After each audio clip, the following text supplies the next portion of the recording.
All right, what's good, everybody? Welcome back to another episode of One on One with E. So I like to say this is a special episode.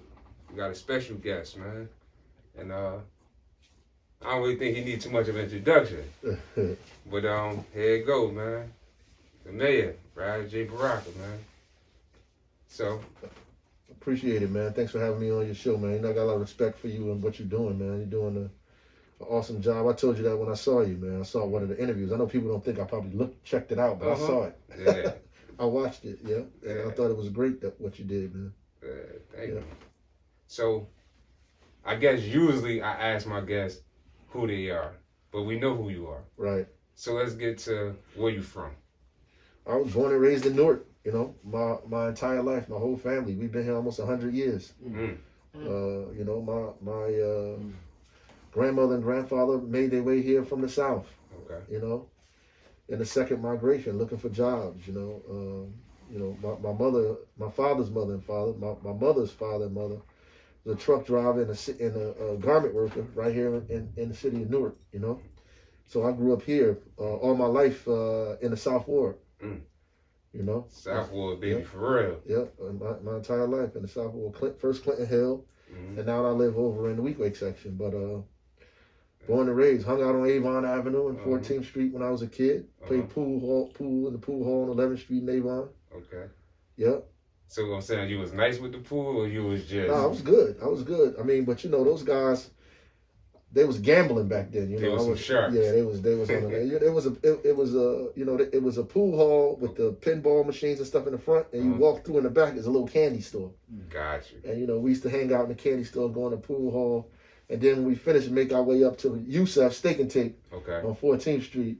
You know, and drink CNC Shabazz colas and eat steak and takes all day. I still that. Hey, yo, so look, even owned by black people. Shabazz Cola was owned by black people, brother. Owned by black people. That's right. From Newark. From Newark. Where they at now? It's a good question, man. Yeah. A lot of the you know, the businesses. You know, we used to have black businesses almost on every block in this town, man, all up and down the street. That's what I remember. I went to Black Cleaners, the Black Candy Store. My father went down the street on Clinton Avenue to the Chicken Shack and got food out of the Chicken Shack. There was a Chicken Shack in the front. You go in the back, it was like a speakeasy. You know, it was like a little bar with adults and stuff in the back. Got you. But that was all up and down the street. But a lot of those things. So give me like a year range though. What years we talking about? 60s, Wow. 70s? No, not even. I mean, this is more like maybe like the 70s and 80s. 70s, you know? 80s. Yeah, more so like 70s, 80s. Ain't even that far. No. 70s and 80s. But I mean, I'm not that old, you know. I'm older than you, but you know, I was born in 1969, so it was like the 70s and 80s where you know, this stuff was going on. You ain't that much older. I'm saying I'm told I got an old soul, so you ain't that much older than you know what I'm saying? But nah, so what was it like for you coming up? Like, I know you know what I mean, you've been outside, you interacted with a lot of things, especially seeing a lot of things being in and out of them pool halls. So, you know, like what was it like for you coming up? Well, when I was a kid, you know, first of all, I grew up in a household that was different than most people in Newark. Okay. First of all, my mother and father was in my house. You know, and you know, my father and mother was involved in community activism and struggle. Okay. You know, and my father was under attack most of the time. You know, the police would break into our house. You know, I saw them beat my father up in New York City for nothing. He went to, I had to testify in court when I was 10 years old. You know, I was traumatized. The police beat him up in front of me and made me get on the trial and say that I didn't see what I saw. You know what I'm saying? And he did 90 days in Rikers Island on the weekends. They let him do that. Yeah. And, you know, I grew up in that kind of household, like, and where everything was like secure. I had security in my basement. Like my father had security guards in the basement 24 hours a day. Live security. Yeah, because the stuff that he was involved in the movement, you know, trying to get liberation for black people. And, you know, I grew up in that and at the same time in the city of Newark, so my lens was different. And seeing all of the things that were going on in my neighborhood, you know. I was a kid when crack came, you know, and changed people's lives. Saw people that were friends become enemies. Saw blocks split up completely. Crack start taking control of people's neighborhoods. People start making so much money off of this at 17, 18 years old. They was making a whole lot of money. Not like today, people not really making any money. They just making money to buy sneakers. But these guys was making real money then. Yeah. And then they started using the RICO laws against us in them times, and they started wiping whole communities and blocks out. You know, so all of that has an effect on the community. You know what I mean? When you start focusing on it, you wipe out the men and the organization of the community. You know, you have a bunch of kids growing up in these neighborhoods, you know, traumatized with no leadership, no direction, no nothing, you know, and it becomes a vicious cycle over and over again. So I grew up, I saw all of that, you know, and almost everybody that I knew out in the street was in one way or another hooked up with, you know, selling crack. You know, my oldest brother went to jail behind that. So, yeah. So you experienced it firsthand. Oh, absolutely. Yeah. Absolutely. And you know, so it affected you, like, obviously it affected you, right? Yeah. And let's fast forward a little bit to you becoming an educator. Right. Because it seems like coming up through your household, you walked out of that, every time you walked out of that house, you walked out with a purpose. Because you was taught purpose from your father. He was a revolutionary. Yeah. And you became, what led you to become an educator, basically? Well, my father and my mother, really, you know. And my mother was, she taught us, they had their own school, you know, African free school. And I went there as for preschool. So when I went to regular school, I skipped kindergarten right to the first grade, you know. So my mother was already an educator. When I went to college, I went to Howard University. And, you know, I was determined to come back to Newark and make sure that I could make sure other kids got a chance to go to college. Okay. And, you know, not go to jail, because a lot of my friends before I left was on their way to jail. And I wanted to make sure that more kids had an opportunity to go to college. So I came back and got involved in education, brought my organization from D.C. to Newark called Black Near Force. Okay. And, you know, became an educator, a teacher. I was a substitute first. Then an elementary school teacher, then a vice principal.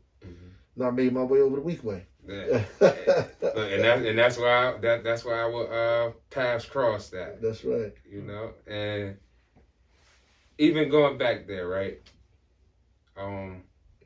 You did something that was revolutionary in that school and major to me, because I was young. Yeah. And from what I remember, that really kind of stamped you and set you apart from, like, I like to call your Joe Clark, right? Yeah, yeah. You did what everybody know now as gang meetings. And what sparked that, or what that about? It was a couple of things. One, you know, I wanted to be sure that when I left outside, that I knew what was going on when I walked outside, you know, after school and in the morning. Because all of the talk that was going on, you want to make sure that you're safe and that the kids are safe. And I felt like the only way that we could do that is make sure that there was resolution. And then, you know, I was also, you know, working with folks in California at the time. I was traveling over there. You know, when they did the peace treaty out there, Jim Brown had the American stuff going on. And, you know, that's when I met with Aquila Sherrills. I ran into him, and we became friends out there doing that stuff. And, you know, I came back to Newark and said, I want to do that in Newark. And I hooked up with, you know, a couple of guys and we created Saving Ourselves, and we started doing that work in the city of Newark. And it went with me where I went, at Weekway, everywhere else. I tried to make that relationship happen. To stop the violence and murder in our community, man. That's what we should be doing now. And you know, I still talk about it till today, because that was one of the things that changed. It made a strong impact on my life, right? Being involved with that and being in that environment and understanding. I didn't understand at the time the purpose of it. I just thought, sure, at 2 o'clock I get to get out of class. Yeah. You know what I'm saying? That's right. That's how my mind, that's how a lot of our minds worked at the time. Absolutely. And you know, you brought guys in, you know what I mean, from outside. They talked to us. It you know what I mean? Like it formed unity, right? Right. we had unity, but it was before its time. It was before its time. So now where we at today, we ready for it today. But in 2003, when it first started, we wasn't ready for it. We were still kids, and the gang thing was really relatively new in the city too at that time. It was, you know, yeah. it was real major because a lot of the dudes that was in that auditorium and stuff with us, a lot of them ain't here today. That's right. That's more right. than half of them. That's right. And you know, for the ones of us that's still here, we get to look back at that, and now we fully understand it now, right? And so you leave schools, you the mayor now. Yeah, God is good, brother. So my first question on that is, how did you feel the first time you sat in that chair? Like, you know, a lot of the weight is heavy. You know what I mean? It's heavy weight. It's still heavy. It gets heavier by the day. It's heavy because you know what our people are, and you know what we've gone through and what we need. Mm-hmm. You also know the level of mental, incapacitation. You know, mm-hmm. the chains that's in our mind that prevents us from unifying, from organizing, from moving forward. Our mind is colonized. Mm-hmm. So I have to fight the conditions mm-hmm. that people live in and them at the same time. Mm-hmm. You know, because Carter G. Woodson said that, you know, you go to the back door so much, mm-hmm. right? You don't have to be told to go to the back door.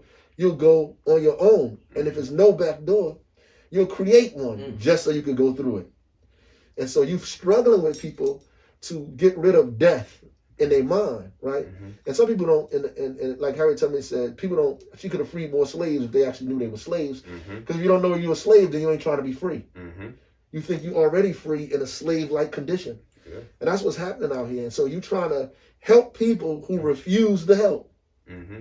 right? And if you give people love, we run from it mm-hmm. because we have not been taught genuine love. We think people who abuse us and hate us do that because they love us. Mm-hmm. Oh, he hit me in the head. That means he loved me. No, he's so frustrated. He's so frustrated that he loved me so much. He frustrated and he lashed out. Yeah, no, it means he needs help. It's rationalizing, right? Yeah. And guess what? We growing up in this place, we all need help. Yeah. All of us need therapy, man. We all been traumatized in this place, and we just have to realize that and find out how to recover, mm-hmm. and then unify and help each other. Mm-hmm. You know, I was on a show the other day, on my own show, saying, you know, my skin is vulnerable. Mm-hmm. You know, meaning it's easy for people to attack me mm-hmm.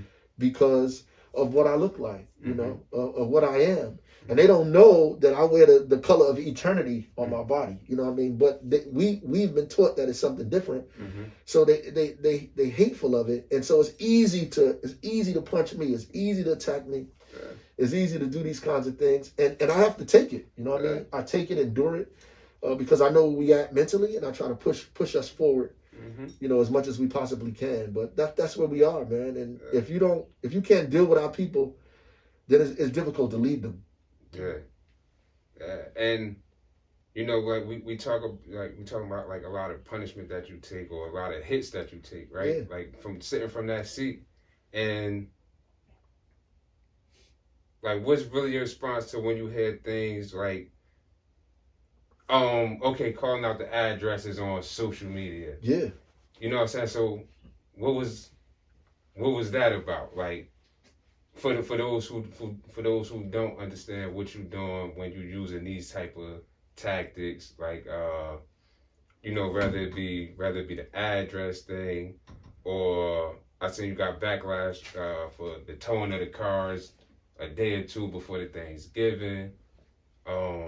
A number of things. We could go on and on. Yeah. But listen, I gotta take responsibility for whatever happens in the city. Mm-hmm. So even if somebody tows a car, I don't know that nobody towing their car, mm-hmm. right? And I didn't tell nobody to tow the car, mm-hmm. but I'm gonna take responsibility for it because I'm the mayor, and I'm cool with that. You know mm-hmm. what I mean? I'll deal with that. But we don't know how to engage civically, like mm-hmm. so we don't know how to use our authority and power. So we take social media and then we just yell and scream and do all kind of stuff, but we don't get the problem fixed. Because mm-hmm. the idea is not to get the problem fixed because we don't know how. Mm-hmm. what we do is use social media to yell and carry it on and on and on and on. Because ultimately, you're not trying to fix the problem. You're trying to be seen, right? And so, you know, obviously, if you want it fixed, then there's ways to do that to get it done. You know, in terms of me calling people out, I think people endangering our lives, and they take people's lives. You know, this whole virus thing to me, you know, is a test for all of us. In my mind, you know, that's how I take it. I take it as a test, like for all of us, because you know, at the end of the day, some of us can beat it. We just have the makeup and the immune system to beat it, and we don't know, like months from now or years from now, what it has done to our body physically. We don't know what's going to happen, but in the immediate sense, we can beat it. But there are people in our families who cannot, and so we have a grave responsibility that's been put on our shoulders. That you're carrying a germ that can wipe your whole family out, right? I know a lady who went to work one day, caught the virus at work, came back, gave it to her husband and her son, and the husband died.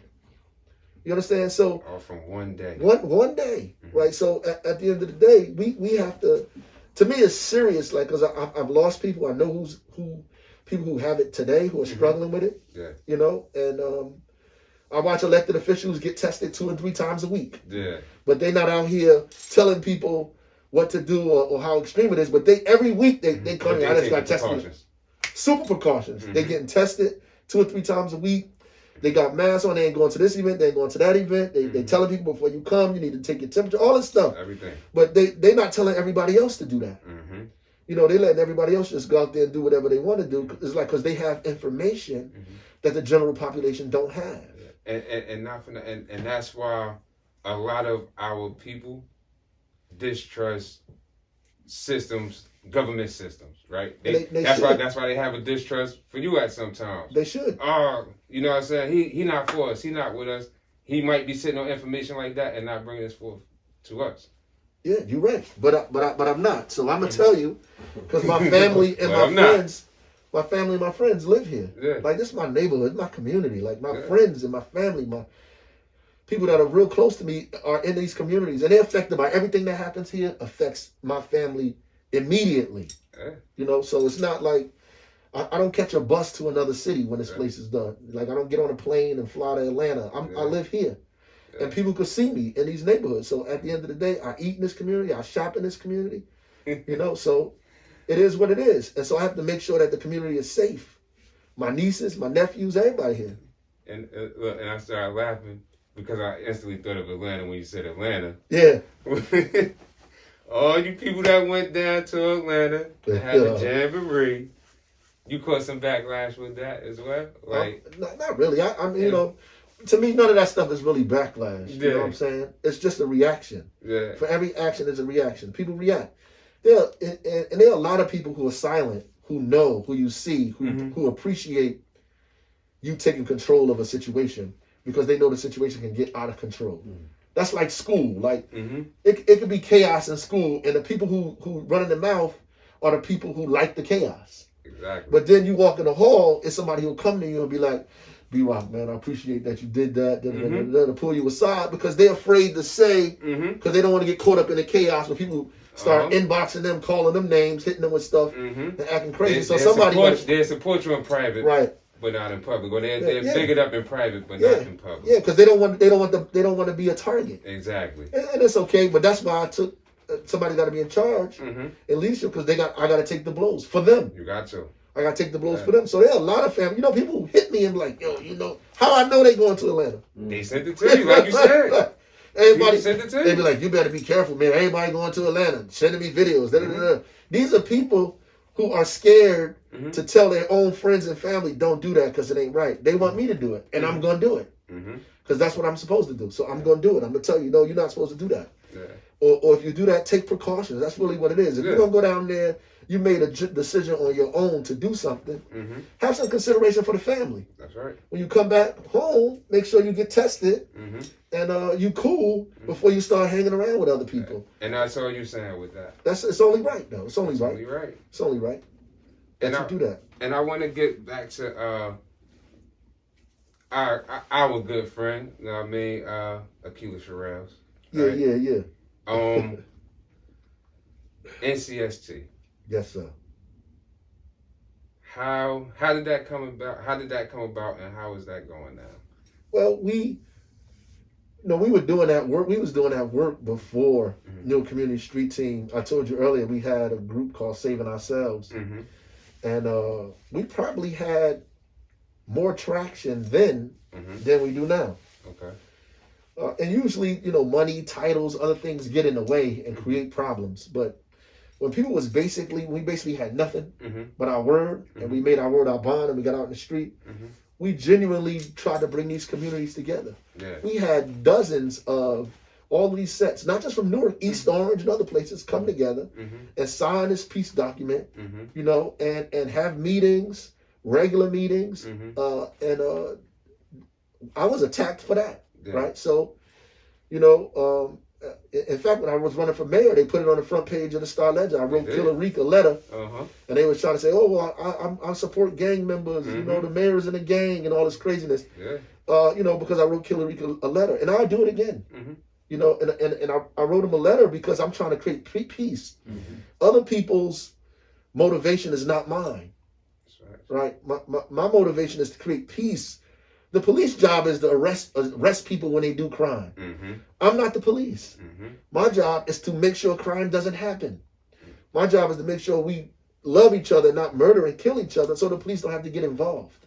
You're in the business of prevention. That's right. That's what I'm in the business of. And so then that's what it was. When I won office, we said, no, we needed to make this. We need to codify this, make it real, make it policy. Yeah. Something that goes on, that lives beyond me. That when I leave here, it can continue. Create that system. Yeah, that people have an opportunity to one, get employed by this, because this is real work. Yeah. This is a lot of work. This is not like people are out here working every day doing this. They shouldn't have to do it for free. That's right. So one, make sure people get paid to do it, right? So it builds jobs and opportunities for people in the community to create peace in their neighborhood. Yeah. And the reason that we have to create peace is because we are at war. That's right. We just don't know who we at war with, so we think we at war with each other. So at the end of the day, we're creating peace, and so that's what the Newark Community Street Team was. I reached out to Aquila because he's done this before in a formal way, and that's important. Because when you're trying to make something informal, formal, there are a lot of people who have to co-sign it. That's right. Right, and say this is exactly what we need. And if you put the wrong people in the front, then you give them an excuse before it even got started to destroy it.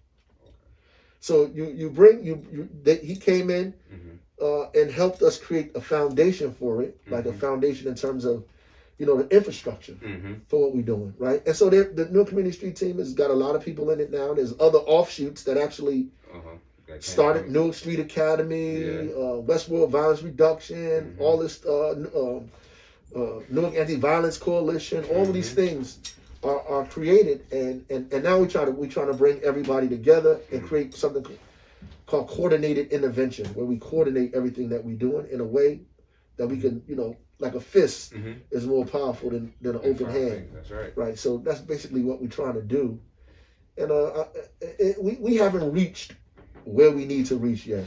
And I think we're at a level that it's time to get to the next level. We have to figure out how to. We're impregnated, brother, and it's time for us to give birth. Time to give birth, man, and that's exactly what we're trying to do at the next step.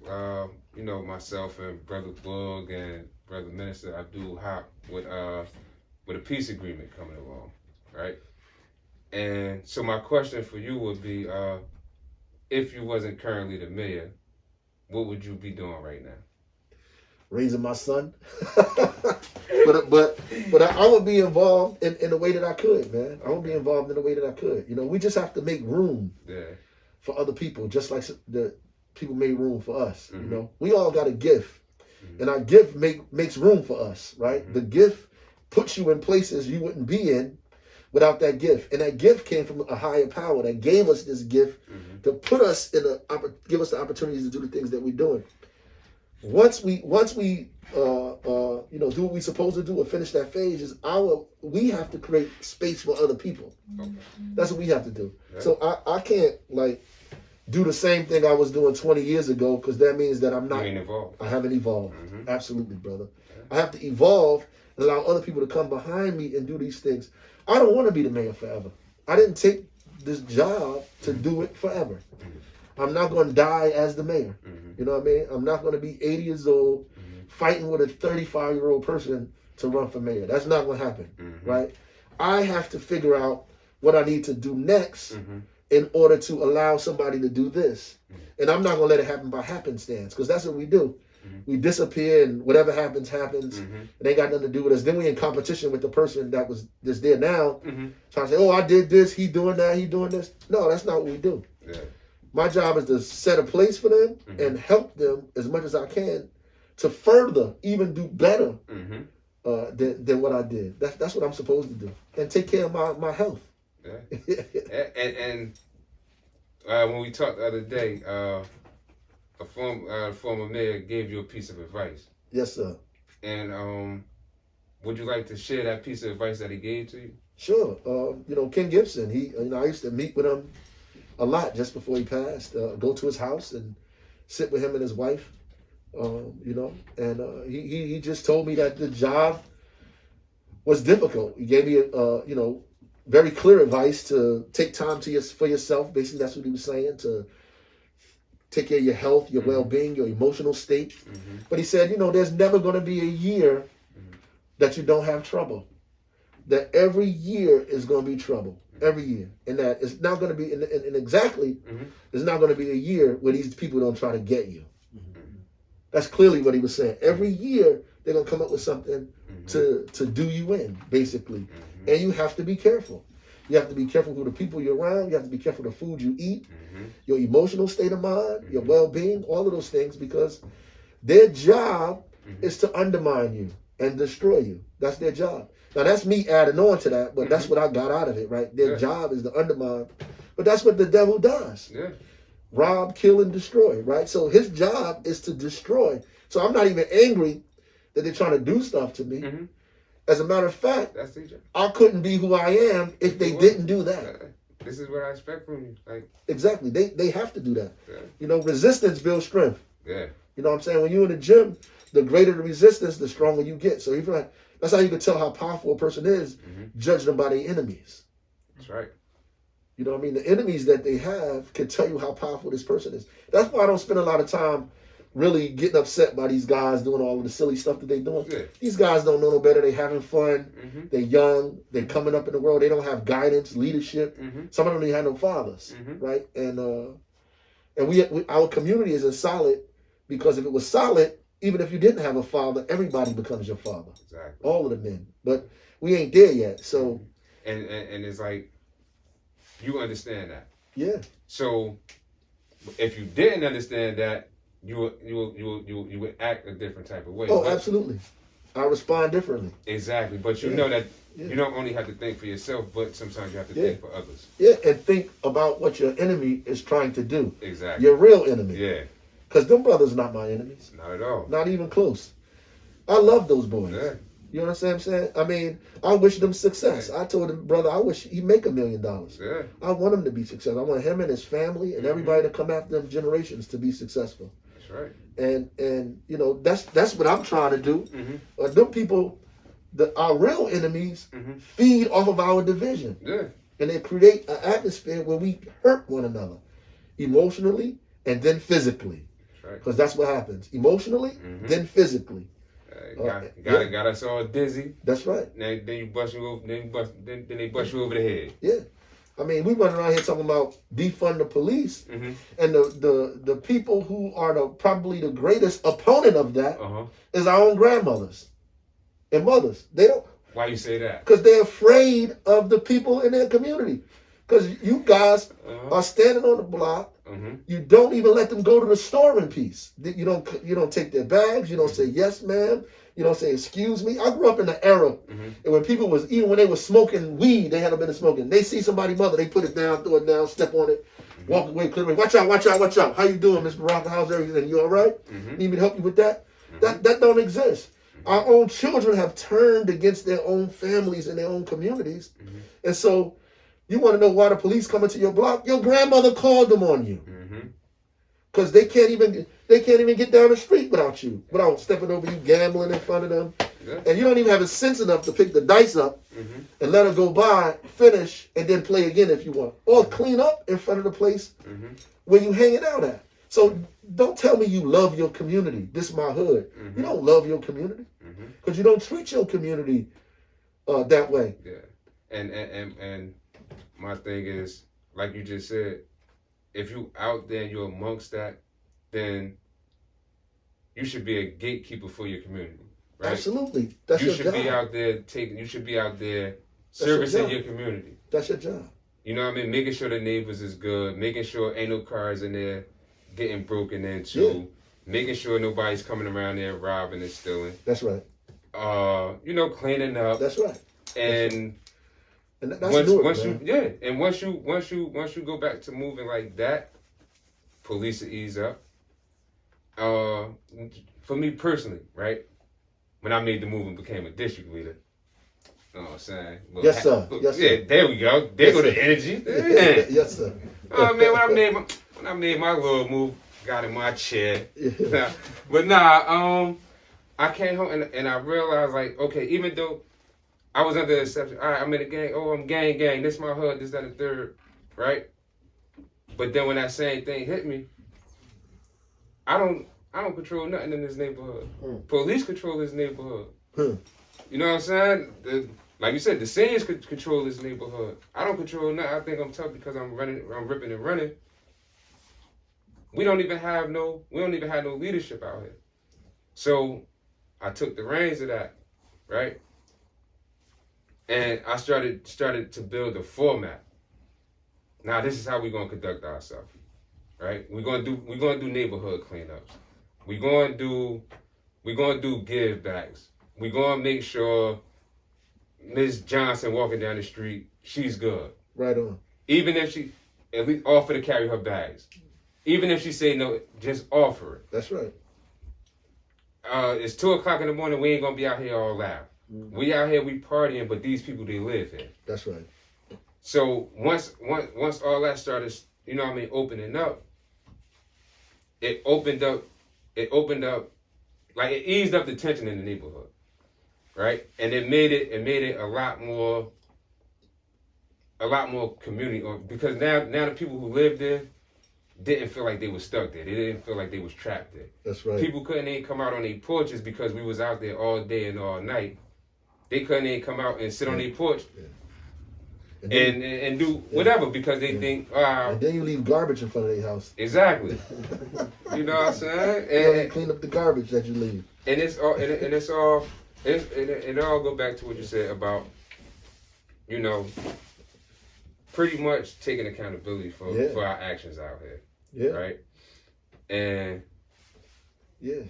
I got 2 more things before you slide though. Yeah. We talked about gifts. I got a couple gifts from you. You know what I mean? From Newark, from the community, man. From a couple people out here who doing their thing, man. Yeah. All right, so this money drains right here, man. You know what I'm saying? Got a sweatsuit. Oh, this a whole sweatsuit. Yeah, you got a whole suit, man. They put it on for you, man. Look kind of big, man. He tells God, I'll be trying to work out a little bit. This mine right here. This young and established right here. This Jay. You know what I mean? That's me right there, you, brother. For sure. I ain't never been on a show and got gifts, bro. Hey, man, that's what Newark do, baby. That's what Newark do. We take care of our own out here, man. Yeah, this money drains again, man. Yeah, I like Shout out to Dollar. Oh, that's tough. Money drains, man. Like everybody see you in the gym, so yeah, you get the big boy stuff, man. That's nice. Yeah. That's what's up. Money drains. Oh yeah, that's for you. That's in the gym. That's the yay. Yeah, that's the yay, baby. You in the gym, baby. Show the guns. Yeah, man. Well, they said you did what Ty said you did? You did 10? Your push up? Oh wow, yeah, this motherhood and money right here. She shot you a little hoodie over. Appreciate it. You know what I'm saying? I That's appreciate you. all that, man. That's love. Yeah, man, you got love, B. I appreciate it. You got love, That's B. real stuff. Oh yeah, we got some LOE over here. You know what I'm saying? Got you a dad hat. Oh, I already know this is me again right here. Got you some shorts too, kid. On a trip. I ain't got you the leggings that go underneath. You gotta go to Nike and get your own. Mm-hmm. It's tough though, man. I appreciate it, man. Yeah. That's what's up. Look, they still come. We got World Culture. World Culture sent something up for you as well. He sent you two. Man, our people in business, brother. Yeah, man. Yeah, the streets got you right, man. They wanted to make sure you got something, man. That's what it is, man. I appreciate that. Much love, man. Yeah. I thank you for that. Oh, this the last one right here? Alright. Of course, you got street scriptures. They done set something up. You know what I'm saying? Street scriptures. Yeah, man. So. That's what it is, man. Yeah, so. Man, we got you right today. That's what's up, man. I appreciate that, man. Yeah, tell everybody that thank you. Of course, man. Much love, man. We appreciate that stuff too. We appreciate you for coming, man. And is there anything you want to get out there to the people? No, man. I just think, like, look, man. We never gonna make this city or get out of the situation that we're in by ourselves, man. We have to do it together, collectively. There's no other way to do it, and we have to figure out that sometimes the things that we're doing are actually the things that are preventing us from moving forward. And we have to leave some of that stuff behind. We have to let it go. We become addicted to our condition, right? And so we do whatever we can to stay in it because we feel comfortable there. We feel uncomfortable out of that situation. And we got to break that and begin to go somewhere else. I get grief from the mothers who want me to do something about the boys in front of the house that you talked about, and then I get grief from the boys in front of the house who are out there putting the stuff on the ground. So I get grief from both sides. So I catch it from everywhere, and then I got to deal with my enemy, right? And so, it's no use for me like being upset or crying about that, right? This is the position that I asked for, and sometimes you ask for things and you don't know what you're getting yourself into. Because you may have a plan, but there's always a higher plan for you and for what's going on. And the last thing is that, if on the old Dead Prayers album, they had a guy speaking, and he talked about how hunters hunt in the Arctic, how they hunt wolves. They take a double-edged sword, right, and they put one end of the blade into the ice. Okay. And they take the other part of the blade is protruding. Then they take blood and put it on the blade. Right? And the wolf smells the blood. Okay. And so the wolf goes to the blade and starts licking the blood off of the blade.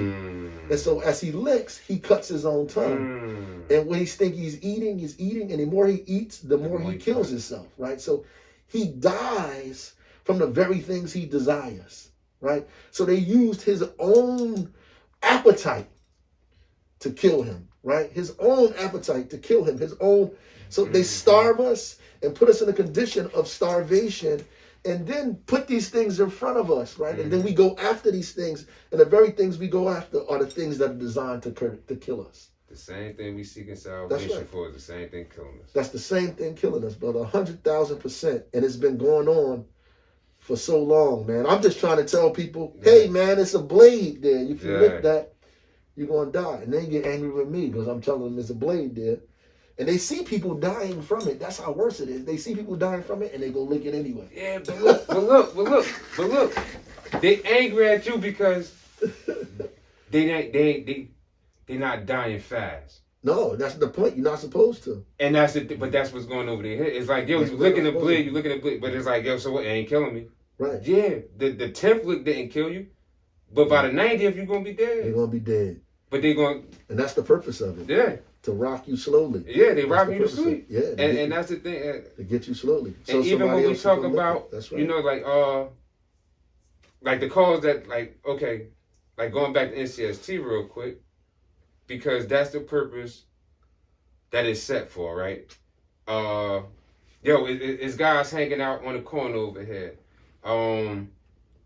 Whatever. So instead of calling 911 or whatever and tying that up, call the street team. Yeah. Yo, call us. You know what I'm saying? So we can get over there and handle the situation. Right. And that'll take some of the attention off. And that would be a great thing, man, if our community Mm-hmm. felt comfortable enough Mm-hmm.